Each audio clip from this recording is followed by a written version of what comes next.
jatuh kan.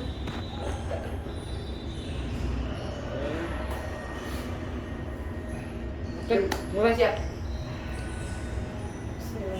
Tadi di luar.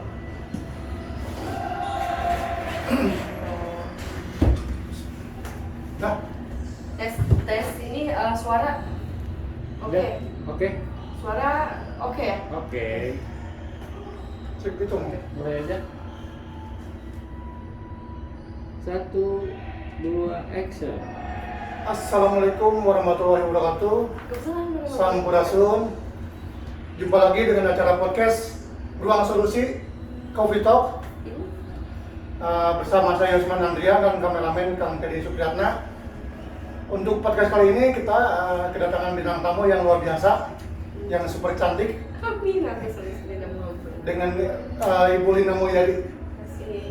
Mungkin sekilas Ibu Lina Mulyadi ini seorang aktivis KUKM, sosial dan sebagainya. Mungkin untuk lebih singkat dan lebih jelas, kita langsung tanya-tanya beliau. Silakan Bunda, perkenalan dulu. Baik. Assalamualaikum warahmatullahi wabarakatuh. Alhamdulillah, bismillahirrahmanirrahim.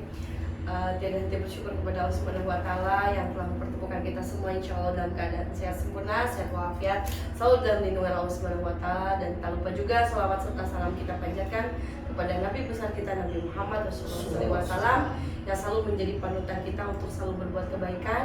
Ilahi anta maksudi wa ridho kamatubi atini mahabbataka wa marifataka. Insya Allah setiap langkah hanya apa yang kita maksud adalah kepada Allah Subhanahu wa Ta'ala, dan atas izin Allah semuanya Allah diberkahi segalanya selamanya. Dan juga insya Allah mungkin Bapak Ibu semuanya yang berada di tempatnya masing-masing insya Allah dalam keadaan sehat sempurna juga, sehat walafiat. Terima kasih banyak. Saya dengan Lina Mulyadi dari Lumbung Indonesia. Alhamdulillah, sebetulnya basically saya usaha properti kan. Jadi properti di mana saya dari umur 18 tahun, cerita hijrahnya saya sebagai seorang muslim. Jadi nanti akan saya cerita kisahnya tentang bagaimana cara saya hijrahnya mungkin di season yang berikutnya. Jadi setelah saya hijrah sebagai seorang muslim, saya memulai semuanya dari nol. Artinya mungkin dari minus ya. Jadi saya harus ke Bandung dengan posisi yang memang alhamdulillah luar biasa, dengan dinamika kehidupan yang luar biasa. Akhirnya saya survival di kota Bandung, lahirnya di Garut. Dan alhamdulillah ayah saya Tionghoa, orang Chinese, Go Guan Hop papa saya, dan nama Indonesianya Go Arif Mulyadi.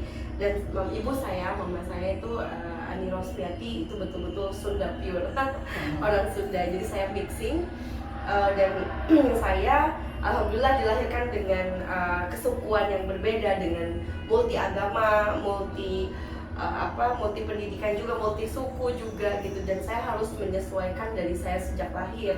Jadi mungkin saya alhamdulillah, papa saya kan juga alhamdulillah pada saat ini walaupun berbeda dengan saya religionnya, tapi alhamdulillah kami bersama dalam kebaikan. Artinya dari prosesnya cerita hijrahnya saya ini, saya mulailah berkarir di properti pada saat itu, karena harapan saya adalah karena waktu itu memang pertama kali gitu ya, pertama kali saya ke Bandung itu betul-betul yang dari keluar SMA saya masih belum tahu mau kerja apa, karena kan pada saat itu di 2003 bayangin aja SMA siapa yang mau menerima saya bekerja gitu, itu udah D3 semua gitu. Tapi saya percaya diri bahwa dalam prinsipnya jika memang Allah sudah memberikan satu kekuatan kepada kita dan kita pun yakin Allah tuh berikan jalan dari mana saja. Dan impian saya tuh dari setelah saya hijrah dari kota Garut, saya bilang saya ke Bandung, saya harus sukses, saya harus membahagiakan papa mama saya dan keluarga saya. Jadi mindset saya tuh ya kerja dan bagaimana peluang untuk bisa mencari uang. Artinya dari mulai saya ke Bandung, alhamdulillah di Ciputra waktu itu, di keluarga besar Ciputra Group ya, yaitu Century 21, yang dimana saya menjadi marketing properti lah ya, yang mungkin saya pemalu umur 18, sampai saya juga harus bekerja yang nggak tahu apa-apa gitu kan, sampai malu gitu, sampai ya mau bicara aja nggak bisa. Tapi Allah berikan pertemuan training dan sebagainya, akhirnya Saya dari situlah bertemu dengan namanya Bapak Andre Saputra yang dia memiliki insting melihat saya punya potensi untuk menjadi marketing kali walaupun dari kampung gitu kan. Alhamdulillah dari semenjak itu punya kepercayaan diri karena di training tadi selama berapa bulan lah, dan alhamdulillah beliau yang bayarkan juga. Beliau salah satu orang yang melihat potensi saya sebagai mungkin bisa menjadi seseorang lah mungkin ya. Nah, alhamdulillah dari situlah saya karir sampai saat ini. Dari mungkin sekarang sudah 16-17 tahun saya di properti, sampai dengan ada usaha sendiri sampai sekarang alhamdulillah, sampai jadi kontraktor juga, interior design juga, dan semuanya dari zero lah ya. Nah, akhirnya dari itu 12 tahun di tahun 2012 saya itu 2012 itu saya karena saya menjadi mu'alaf ini kan saya harus banyak belajar tentang Islam. Bagaimana saya harus belajar, bagaimana saya tuh muslim tuh yang sebenarnya tuh seperti apa sih, karena saya kesibukan dari umur 18 tuh udah harus bekerja, tapi saya gak ada yang bimbing gitu kan, hidup di Bandung sendiri. Sampai cari untuk dari buku aja saya semua tentang Islam, bagaimana sholat. Saya kalau sholat tuh saya baca buku sampai dilihat begitu, karena gak ada yang bimbing gitu, karena saya ini gitu. Nah, alhamdulillah setelah dari situ saya ingin punya kekuatan. Dan katanya di tanah suci itu banyak sekali keajaiban, dan saya banyak sekali menemukan suatu hal itu. Dan alhamdulillah setelah saya cuma bilang ya Allah gitu, saya izinkan saya setiap tahun saya ke Mekah. Akhirnya saya punya travel umroh juga sekarang, travel umroh haji. Nah, dari perjalanan itu alhamdulillah banyaklah mengembangkan usaha-usaha yang lain, dan alhamdulillah pada saat COVID-19 yang berhubungan dengan Bank Indonesia, di mana saya 2018 yaitu mengawali dari COVID yang saya biasanya beraktivitas. Saya juga biasanya melakukan program sosial saya pribadi, belum ada lembaga.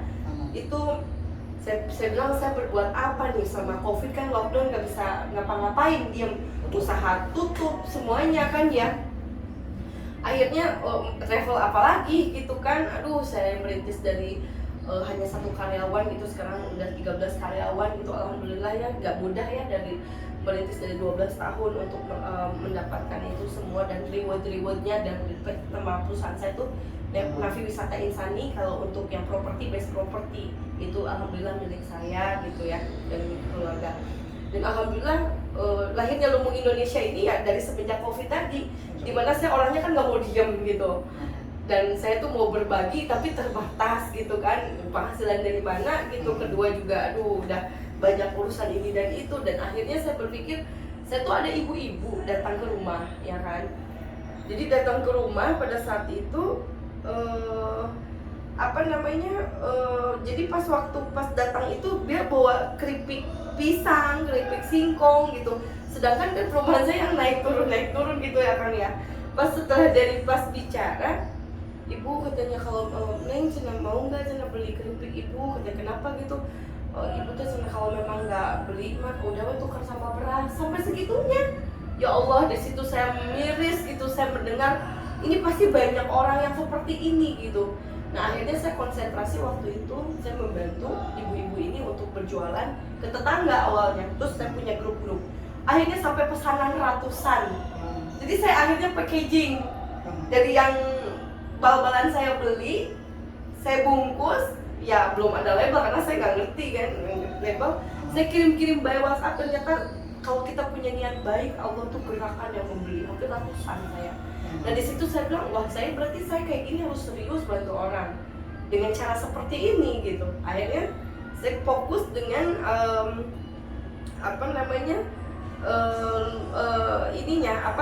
pedagang kaki lima.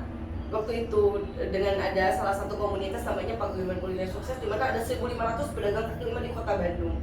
Karena saya domisili di Bandung, saya mengawali di Bandung, dan akhirnya gerakan saya tuh alhamdulillah ada yang ibu-ibu jual cilok, cireng segala macam saya jualkan. Itu banyak kejual semua, dari saya hanya memasarkan di grup-grup saja gitu. Alhamdulillah dari situ saya bilang ke Mang Oden, Pak Wali Kota, dan kebetulan saya berpartner dengan Bapak Ujang Koswara pada saat itu. Beliau jadi dekat dengan Pak Wali Kota almarhum Mang Oden. Ya kan, yang akan pernah hadir juga di acara saya. Itu sampai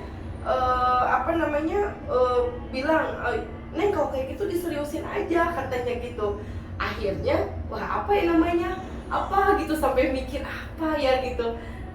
Pikir tapi lumbung, saya kok kepikir lumbung tuh kan wadah ya, wadah solusi, wadah komunitas. Dan saya ingin karena saya di berbagai komunitas, saya pengennya ini tuh lumbungnya komunitas gitu. Jadi enggak saya di A, di B, saya kan di HIPI, di KADI, di Japnas, di New York, semuanya ada gitu. Di MES juga saya di Masyarakat Ekonomi Syariah, saya pengurus juga. Akhirnya saya bilang, udahlah di Lumbung Indonesia ini semuanya gitu. Akhirnya namanya lumbung, supaya ya menjadi wadah solusi, wadah silaturahim, wadah komunitas. Nah namanya lumbung. Tapi dulu waktu itu lumbung Bandung, karena kan nggak pergi di Indonesia dengan Pak Wali Kota lumbung Bandung, sampai di launching oleh Pak Wali Kota di Pendopo. Masya Allah, dari situlah serius. Bagaimana saya itu berpikir, wah ini harus dikembangkan. Saya bilang, saya kenal dengan Ibu Menteri, istri Menteri Investasi, Ibu Sri Supandi Bahlil. Saya menghadap karena beliau udah seperti kakak saya gitu, luar biasa, mentor saya juga, yang saya melihat bahwa kita sama-sama di HIPMI, apalagi juga pejuang dari nol, Bang Bahlil, Bang Bahlil sebagai suami dan saat ini menjadi Menteri Investasi, di mana saya juga pada saat itu bertemu sudah lama sekali di Jayapura, di tempatnya Pak Gubernur, Pak Lukas NMB itu. Masya Allah, sampai saya tuh pas waktu bertemu di Jayapura pun namanya kita kita takjub aja gitu. Waduh, ternyata ada orang yang memang mulai dari nol tuh jadi pengusaha besar. Karena saya melihat Bang Bahlil itu sama Kakak Sembar itu masih orang yang baik, maksudnya yang sedekahnya luar biasa. Dan saya ngelihat juga ini, dan dari situlah saya berpikir, wah ini kayaknya harus dengan Ibu Menteri Investasi nih, Kak, gimana dong? Saya udah buka di Bandung nih kayak gini, ternyata gerakannya lumayan. Begitu buka se-Indonesia gitu, Masya Allah. Jadi akhirnya itu Kang Indonesia gitu, jadi lahirlah Lumbung Indonesia. Sangat menarik sekali pemirsa. Aduh, Masya Allah. Mungkin kita pun sama pemirsa pengen tahu perjalanan Bunda yang dari tadi marketing properti ya, sampai ke membangun Lumbung Indonesia ini. Kan ini udah berapa provinsi ya? Udah banyak ya? Udah banyak. Itu ada kendala nggak dari nol ya? Iya. Dari tadi penjual keripik itu kan, sampai sekarang sudah banyak perwakilan begitu pun.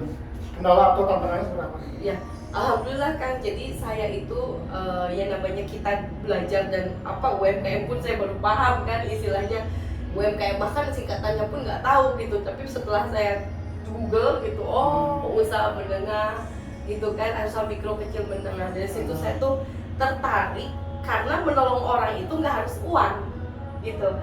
Menolong orang tidak harus dengan uang, ternyata dengan niat baik, dengan tenaga kita, dengan link-link kita, dengan apa yang kita punya. Ternyata kalau menolong orang tuh bisa apa saja. Nah dari situ saya berpikir, ya Allah, kenapa saya tidak melakukan sesuatu kebaikan untuk orang banyak? Sebetulnya kan apa yang saya bisa lakukan sebetulnya menolong diri saya gitu. Pada saat itu pun saya tidak ada penghasilan apapun, ya gimana ya istilahnya, semua orang mungkin stuck penghasilan pada saat itu bertahun-tahun ya dengan masa COVID itu. Nah dari situlah alhamdulillah kita kembangkan setiap kota kabupaten provinsi. Kenapa? Alhamdulillah kami tidak pernah menggunakan anggaran APBD APBN. Kami sudah insya Allah, alhamdulillah sampai sejauh ini kita tidak pernah melakukan kegiatan yang mungkin kalaupun memang ada akselerasi dengan pemerintah, instansi, lembaga, itu betul-betul sinergitas saja. Tapi alhamdulillah pergerakan kami itu murni independen, murni betul-betul dari relawan, dari hamba-hamba Allah yang saya mungkin di sini ada CS, ada apa itu. Dan bahkan kita kebanyakannya memang betul-betul ya alhamdulillah dari usaha-usaha kami ada melakukan kegiatan sosial tersebut. Dan alhamdulillah yang booming kita kan dengan Bu Menteri juga alhamdulillah itu adalah program sedekah cahaya, program lampu listrik mandiri rakyat Timar, yang dimana kita menciarkan untuk bagi warga yang belum ada listrik. Di pedalaman zaman now masih ada jutaan rumah yang belum ada listrik, dan kami itu diproduksi oleh anak santri. Ini bisa menerangi negeri dan mereka bisa sholat, ibadah, dan melakukan kegiatan sosial kegiatan apapun, mau belajar apa, mengaji, baca Quran, itu posisi malam tanpa pakai cempor lagi. Jadi itu pakai lampu 1 watt, terangnya seperti 10 watt, tahan sampai 10 tahun.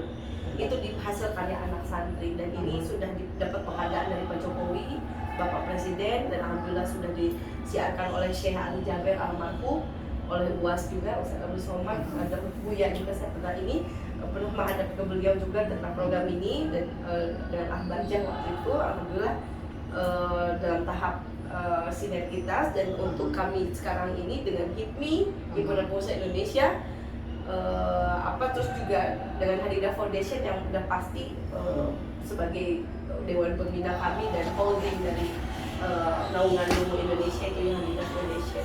Dan ada kooperasinya kami ini, Koperasi Hadidah dan Koperasi Ilmu Indonesia, begitu. Mantap dan menarik sekali pemirsa. Alhamdulillah. Mungkin gini Bun, ini kan pasca Covid ini kan banyak pengusaha yang belum dikawin ya. Iya. Banyak yang ngedown lah, baik semangatnya ataupun usahanya gitu kan. Mungkin Bunda sebagai Ketua Ilmu Indonesia ada semacam trik atau motivasi untuk menambah spirit para pelaku UMKM ini Bun. Jadi alhamdulillah ya, sebetulnya penuh dinamika dan penuh perjuangan untuk bisa belajar karakteristik dan apa yang dibutuhkan dari mulai hulu ke hilirnya UMKM. Karena banyak sekali mungkin orang yang berbicara tentang UMKM, tapi alhamdulillah atas izin Allah saya mengikuti, bahkan menelaah, meneliti dan terjun langsung dengan UMKM sampai saya face to face, saya ke rumahnya, saya lihat produksinya satu persatu, karakteristik semua itu ternyata memang basically mereka itu adalah orang-orang hebat. Orang-orang hebat yang dimana satu bahan bisa diciptakan lebih dari 10 tema bahan, seperti 10 tema produk gitu ya. Artinya dari satu bahan bisa diciptakan 10 produk. Bisa dibayangkan mungkin bisa lebih dari 10 produk. Contoh misalnya pisang, dari bikin keripik, dibikin brownies, dibikin apa, dibikin mungkin cake, dibikin apa segala macam. Dan saya melihat semua kepintarannya semua. Saya belum menemukan ada pengusaha yang se-struggle seperti UMKM. Kenapa? Saya lebih respect, lebih luar biasa, lebih amazing karena saya melihat live bagaimana kehidupan mereka dari nol, bahkan mungkin minus, mereka tidak punya rumah, bahkan mereka masih ngontrak, tinggal semua hanya dengan punya terbatas, tapi dia hanya punya ide dan kreativitas bagaimana dia itu menciptakan suatu barang bisa menjadi barang jual gitu. Itu kan luar biasa gitu. Saya melihat bahwa ini UMKM ini ya Allah gitu, ini kok begitu amazing gitu, brilliant gitu kan. Karena kalau pengusaha A mungkin karena ini ada modal, karena bisa aja mengkreat sesuatu karena ada modal. Ini mah udah modal terbatas, tempat nggak punya, modal nggak ada, kadang-kadang seperti itu. Terus juga dari mungkin punya semangat aja mereka itu, tapi dia punya ide yang kadang-kadang kita tidak pernah terpikir oleh pengusaha yang mungkin menengah ke atas. Itu yang saya lihat banyak sekali poin-poin keajaiban yang saya lihat membantu UMKM. Artinya dengan saya memiliki semangat untuk membantu mereka, itu sebetulnya mereka tuh memberikan semangat untuk saya gitu. Jadi saya tuh udah dengan hati gitu, udah hati yang paling dalam lah untuk yang dengan UMKM ini. Karena semakin saya mendalami, semakin saya menyayangi, semakin saya juga ingin berbuat sesuatu, walaupun masih saya merasa dalam keterbatasan gitu. Saya masih belum bisa berbuat banyak, saya hanya bisa bantu memasarkan yang mungkin selama ini Dinas KUKM sudah lakukan dengan pembinaan, pelatihan dan pendampingannya gitu ya, yang sangat baik itu dari pemerintah. Mungkin mereka itu kekurangannya ada pemasaran. Nah, pendampingan untuk izin-izin pun mungkin kadang-kadang ada UMKM yang mungkin tidak punya handphone, dia tidak punya komunitas di kampung, dia tidak bergaul.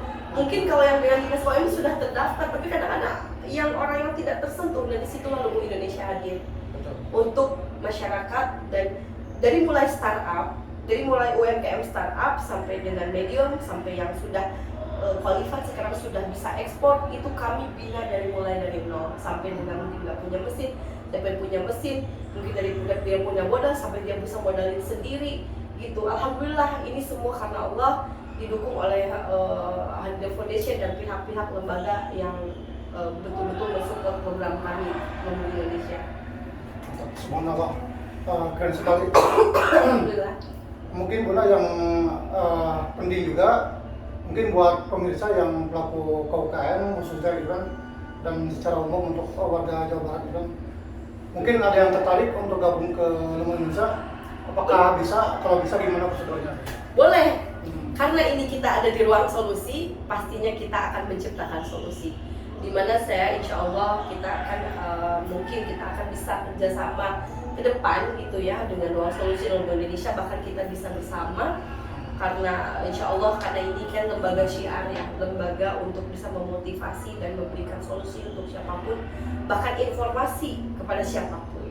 Nah mungkin nanti saya berharap bahwa nanti ruang solusi ini akan menciptakan tokoh-tokoh baru, walaupun dari mulai UMKM dan pengusaha, mungkin santri-santri juga yang kami bina itu bisa di podcast di sini menyiarkan bagaimana pengalaman dia untuk menjadi santripreneur, karena kita lagi membangun wirausaha baru dan ingin membangun perekonomian pesantren bersama Umi Wahidah, bersama Profesor Dr. Budi Rahman Hakim, Abah Jagat dan Aholis.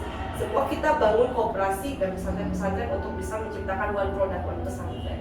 Jadi itulah mulai dari hal kecil. Nah kalau ada yang mau daftar hadir ataupun mungkin yang mau mendaftarkan menjadi anggota, boleh. Karena kita seluruh kota kabupaten, seluruh provinsi kita ada perwakilannya.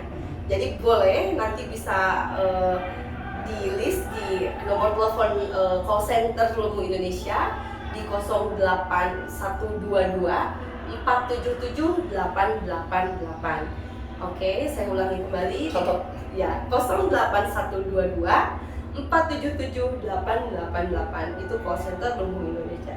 Dan Lumu Indonesia di mana office-nya? Untuk di Bandung, di sini di YPKP Sangga Buana, di ruang solusi di sini di Jalan PH Mustafa atau Jalan Pahlawan ya, nomor 70 di Kota Bandung Cikutra, atau di Resort Dago Pakar, base camp-nya kita. Biasa kita sharing diskusi di Resort Dago Pakar. Nah, kalau untuk di Jakarta ada kita Geraha Gedung Mustika Ratu di lantai 7 itu gedungnya dari Hanidah Foundation dan Lumu Indonesia serta Koperasi Hanidah Indonesia di sini. Gitu. Masya Allah.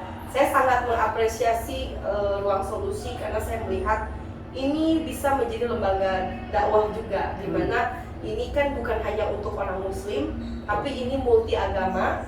Jadi kita multi suku juga. Jadi yang mau sharing diskusi terkait bagaimana peluang-peluang usaha atau siapapun yang mungkin ingin memberikan keilmuannya itu bisa di ruang solusi. Nah nanti insya Allah kita akan support dari banyak hal karena kita memang membutuhkan partner-partner media gitu. Seluruh Indonesia bahkan. Masya Allah. Ya. Alhamdulillah. Mungkin satu lagi Bun yang terakhir. Ya. Mungkin khusus Lumu Indonesia ya. Ke depan ada acara atau program yang bisa dibagikan dengan para pemirsa. Baik. Alhamdulillah karena Lumu Indonesia dan Hanidah Foundation itu bergerak di bidang program sosial kemanusiaan dan sosial kemasyarakatan, yang dimana kami banyak sekali program sosial yang sudah kita lakukan. Salah satunya adalah sedekah cahaya tadi, membagikan lampu gratis ke seluruh pelosok negeri yang belum ada listrik, dengan tokoh ambasadornya itu almarhum Syekh Ali Jabir, dan sekarang dilanjutkan oleh Syekh Muhammad Jabir, dan sekarang tokoh dari nasionalnya adalah Ibu Menteri, Ibu Sri Supandi Bahlil. Dan keduanya itu adalah kami adalah pengobatan gratis untuk bagi seluruh mungkin lansia dan mungkin dari mulai anak kecil, kita pengobatan gratis rutin. Alhamdulillah seluruh pelosok. Dan ketiga kita berbagi kacamata gratis itu, dan kita operasi katarak gratis yang kita sering lakukan. Terus ketiganya itu adalah kita memberikan beasiswa mulai dari yang orang yang tidak mampu, anak yatim, untuk duafa di seluruh kota kabupaten, mungkin yang SD, SMP, SMA atau bahkan yang kuliah, mungkin yang belum mungkin putus sekolah, nanti kami ada semacam lembaga Karya Duta Education yang dimana itu bekerja sama dengan Lumu Indonesia. Di sini juga di Cikutra itu memberikan pendidikan kursus, bahkan kursus gratis gitu bagi yang warga yang tidak mampu dan warga UMKM dimanapun berada loh di seluruh Indonesia gitu. Nggak akan memberikan sertifikasi juga, bahkan kalau untuk yang pintar tuh kita bisa ke jenjang lebih tinggi dan maaf, dan banyak sekali kita itu program sosialnya adalah untuk supporting UMKM tadi, untuk bisa memasarkan UMKM ke nasional, internasional. Dan kita ada kerjasama dengan JNE Express untuk 15.000 titik di seluruh Indonesia, itu menjadi perwakilan kami. Bahkan kita mendukung penuh untuk bisa UMKM bisa memakai logistik dengan mungkin menciptakan usaha di setiap ini dengan Dewan Masjid Indonesia. Kita sudah kerjasama, itu bisa menciptakan masjid solusi. Kita pun juga memiliki program dengan masjid-masjid biar masjid itu sejahtera. Masjid tidak mengandalkan kencleng, tapi masjid yang memberi. Itu yang kita akan lakukan dengan ini. Dan juga banyak sekali untuk program dengan UMKM-nya ada. Kita kerjasama dengan supermarket retail, dengan Yomat. Alhamdulillah kita sudah kerjasama. Yomat itu Jogja Group, kalau di Jawa Barat itu cukup besar. Itu kami sudah kerjasama di 290 titik. Itu kita masukkan lumbung snack.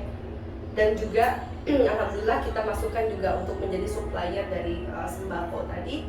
Terus juga kita menciptakan pasti bayar, pasti beli, dengan kita kerjasama dengan pemerintah daerah, bupati, wali kota atau gubernur untuk bisa melakukan gerakan makan siang di kantor.